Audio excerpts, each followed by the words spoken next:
أعوذ بالله من الشيطان الرجيم بسم الله الرحمن الرحيم يا أيها الذين آمنوا ادخلوا في السلم كافة ولا تتبعوا خطوات الشيطان إنه لكم عدو مبين. محترم دوستو، ساتھیو، دنیا میں امت مسلمہ کا کام یہ ہے کہ وہ ساری انسانیت کو مختلف قسم کے مسائل سے نکالے اور خاص طور پر اللہ سے، اللہ کے بندوں کا تعلق استوار کرے. اور دنیا میں اگر کسی کے پاس مسائل کا حل ہے تو وہ امت مسلمہ ہے. امت مسلمہ کے پاس ہی دنیا کے تمام مسائل کا حل ہے. لیکن امت مسلمہ کی کیا حالت ہے؟ امت مسلمہ کس صورتحال سے دوچار ہے؟ مجھے یاد آتا ہے کہ بچپن میں نے نان ڈیٹیل میں ایک واقعہ پڑھا تھا. واقعہ یہ تھا کہ ایک انتہائی ہر دل عزیز بادشاہ وہ بیمار ہو جاتا ہے اچانک، اور تمام اتباع، ڈاکٹرز، حکیم سب ہاتھ اٹھا لیتے ہیں اور کہتے ہیں کہ بادشاہ کے بچنے کی کوئی امید نہیں ہے. تمام لوگ پریشان ہو جاتے ہیں، وزیر، شہزادہ اور جتنے لوگ تھے تمام پریشان ہو جاتے ہیں. تو اچانک شہر میں ایک بزرگ وارد ہوتے ہیں اور ان سے دعا کروانے کے لیے لوگوں کا ازدحام جمع ہوتا ہے. تو شہزادہ، وزیر اور تمام لوگ وہ بزرگ کے پاس پہنچتے ہیں اور کہتے ہیں کہ آپ ہمارے ہر دل عزیز بادشاہ کے لیے دعا کیجئے. تو بزرگ کہتے ہیں کہ آپ کا بادشاہ ٹھیک ہو جائے گا، لیکن ایک شرط ہے، وہ یہ ہے کہ آپ کے بادشاہ کو ایک ایسے شخص کی قمیص پہنا دی جائے جس نے اپنی زندگی میں کوئی غم نہ دیکھا ہو، کوئی مصیبت نہ دیکھی ہو، کوئی الم نہ دیکھا ہو. تو یہ سمجھتے ہیں کہ بڑا آسان کام ہے اور ایک بڑا جلسہ منعقد کرتے ہیں اور بادشاہ کے تمام خوبیاں بیان کی جاتی ہیں اس میں، اور اس کے بعد اعلان کیا جاتا ہے کہ کیا آپ میں کوئی ایسا ہے جس نے اپنی زندگی میں کوئی غم نہ دیکھا ہو، الم نہ دیکھا ہو، وہ ہمیں اپنی قمیض عنایت کر دے تاکہ ہم بادشاہ کو پہنائیں اور بادشاہ صحت یاب ہو جائے. لیکن جلسے کے اختتام پر سب لوگ ایک دوسرے کی صورت دیکھتے ہیں، منہ دیکھتے ہیں اور کہتے ہیں کہ ہم میں کوئی ایسا نہیں ہے. اور پھر پروگرام بنتا ہے، گاؤں گاؤں گھومتے ہیں اور ایک جگہ جہاں آرام کرنے کے لیے جنگل میں ایک درخت کے نیچے وہ آرام کر رہے تھے، قریب ہی میں ایک کٹھیا تھی اور اس میں سے آواز آ رہی تھی دعائیہ کلمات کی، اور وہ آواز یہ تھی کہ اے اللہ، میں تیرا کس منہ سے شکر ادا کروں کہ تو نے مجھے میری زندگی میں کوئی غم نہیں بتایا، کوئی الم نہیں بتایا، کوئی مصیبت نہیں دی. تو بادشاہ اور شہزادہ یہ دونوں مسرت کے مارے وہ کٹھیا میں اجازت لیے بغیر داخل ہوتے ہیں کہ اصل جوہر تو یہاں موجود ہے اور ہم کہاں مارے مارے پھر رہے تھے. جب دعا کرنے والے شخص پر ان کی نگاہ پڑتی ہے تو حیرت کی انتہا نہیں ہوتی کہ اس شخص کے جسم پر قمیض ہی نہیں تھی. اور آج امت مسلمہ کا حال یہی ہے. اگر تمام مصیبتوں اور تمام مسائل کا اگر حل کسی کے پاس ہے تو امت مسلمہ کے پاس ہے، لیکن آج امت مسلمہ کے پاس وہ قمیض ہی نہیں ہے جو مسائل سے نکال سکے. وہ کیسے حاصل ہوگی؟ امت مسلمہ حقیقی معنی میں امت مسلمہ کیسے بنے گی؟ امت خیر کیسے بنے گی؟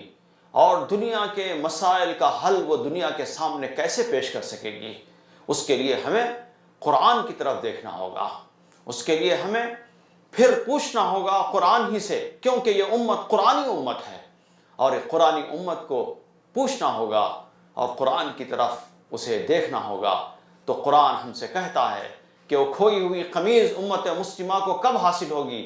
اس وقت حاصل ہوگی جب امت مسلمہ اپنے ایمان کی تجدید کرے۔ اس لیے قرآن میں فرمایا یا ایھا الذین آمنو، اے وہ لوگوں جو ایمان لائے ہو، آمنو باللہ ورسولہ، ایمان لاؤ اللہ اور اس کے رسول صلی اللہ علیہ وسلم پر۔ ایمان لانے والوں سے ایمان لانے کا مطالبہ کیا جا رہا ہے۔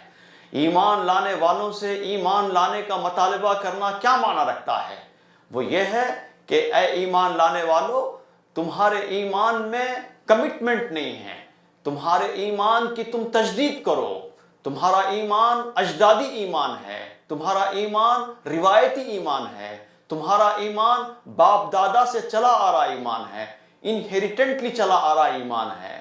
اس ایمان کے اندر شعور پیدا کرو۔ تمہارے ایمان میں شعور نہیں ہے، ادراک نہیں ہے، زندگی نہیں ہے، حیات نہیں ہے، ایسا ایمان لے آؤ اور اپنے ایمان کی تجدید کرو۔ پہلا کام جو امت مسلمہ کو کرنا ہے وہ یہ ہے کہ وہ اپنے ایمان کی تجدید کرے، اور دوسری چیز اپنے قول اور عمل کے تضاد کو دور کرے۔ جو تناقض امت مسلمہ میں پایا جاتا ہے وہ تناقض کو دور کرے۔ اور قرآن کہتا ہے یا ایھا الذین آمنو، اے وہ لوگوں جو ایمان لائے ہو، کیا کرو؟ لم تقولون ما لا تفعلون، تم وہ باتیں کیوں کہتے ہو جو کرتے نہیں ہو۔ تم اپنی زندگی کے اندر تناقض کو ختم کرو۔ مسجد کے اندر بھی تم ہی ہو، باہر بھی تم ہی ہو۔ چنانچہ آپ دیکھیں گے کہ زندگی ایسا معلوم ہوتا ہے کہ مسلمانوں کی زندگی تضادات کی شکار ہو چکی ہے۔ ایک صاحب جو مسجد میں ہیں، اللہ اللہ اور قرآن پڑھ رہے ہیں، ذکر کے اندر، نمازوں کے اندر مشغول ہیں، دیکھنے سے ایسا پتہ چلتا ہے کہ یہ بہت متقی اور پرہیزگار آدمی ہیں، ان کے تقویٰ کی قسمیں کھانی چاہیے۔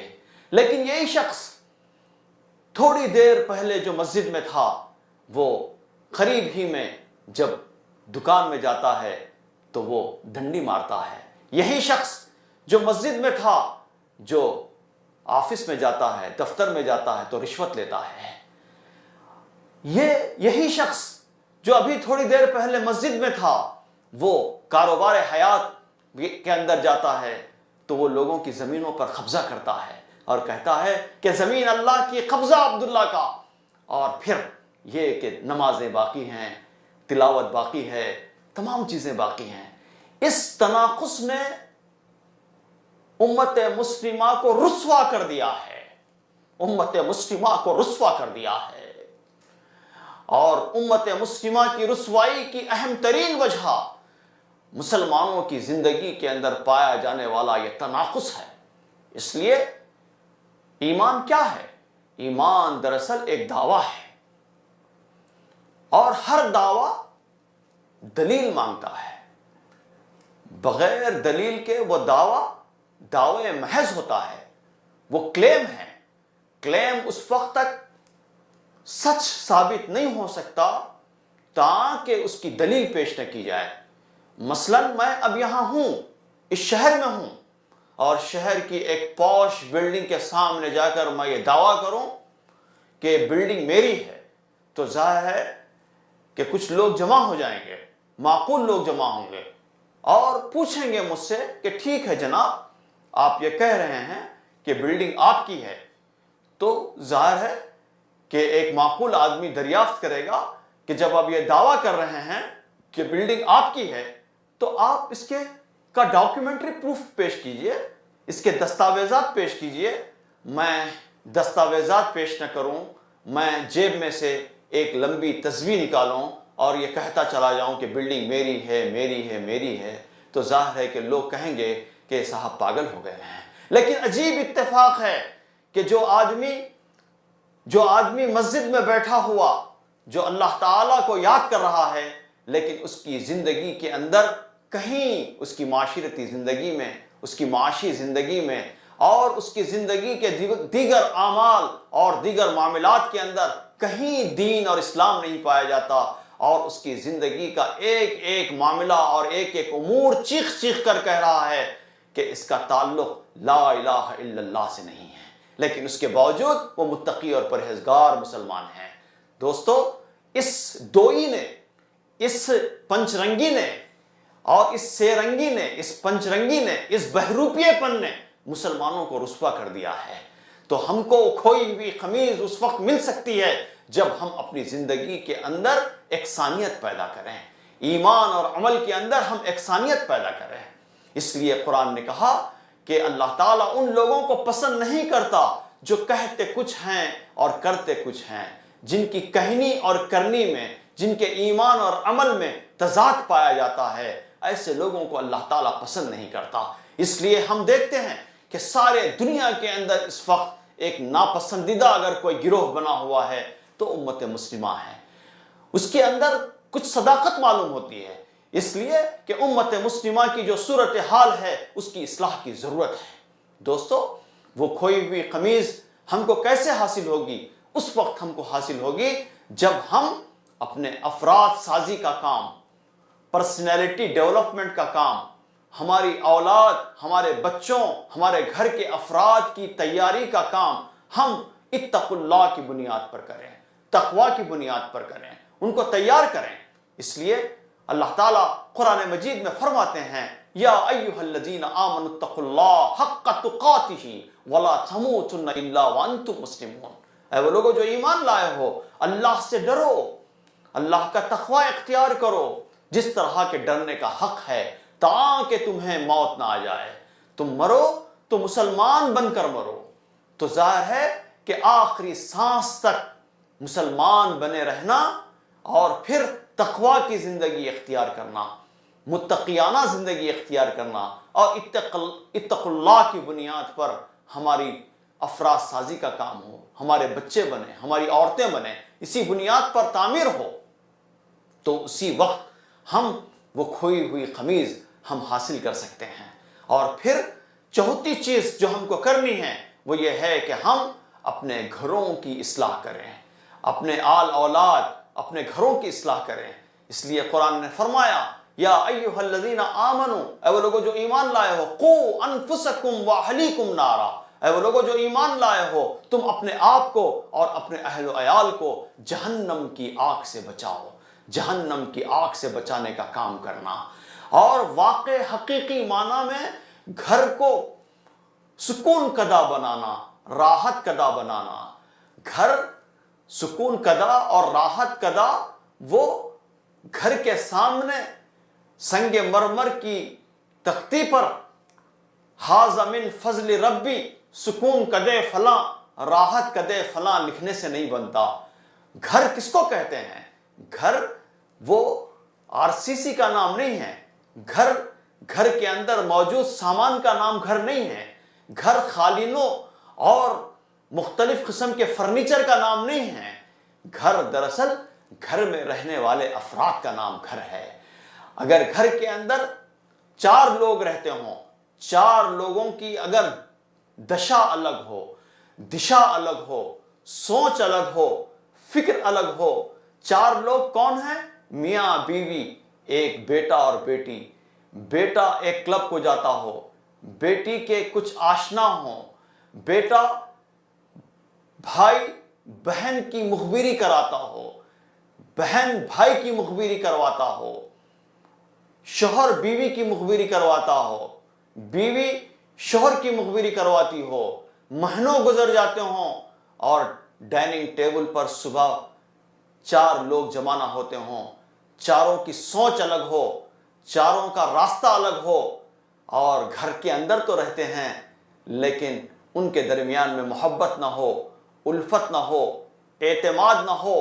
کیوں کہ گھر بنتا ہے محبت کی بنیاد پر، الفت کی بنیاد پر، اعتماد کی بنیاد پر۔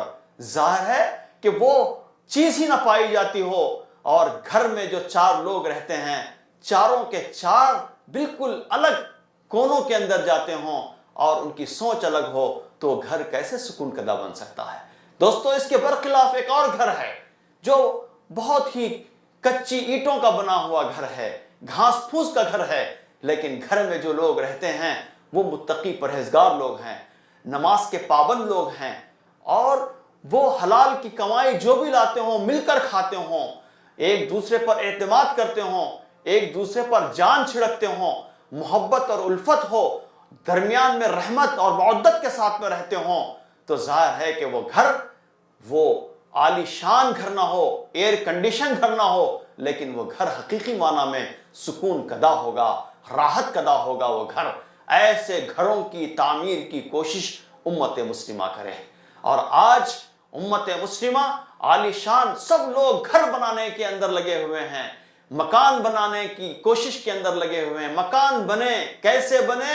بن جائے مکان، لوٹ سے بنے، کھسوٹ سے بنے، لوگوں کے پیسوں کو لوٹ کر بنے، رشوت سے بنے، سود سے بنے، بہرحال یہ کہ گھر بن جائے۔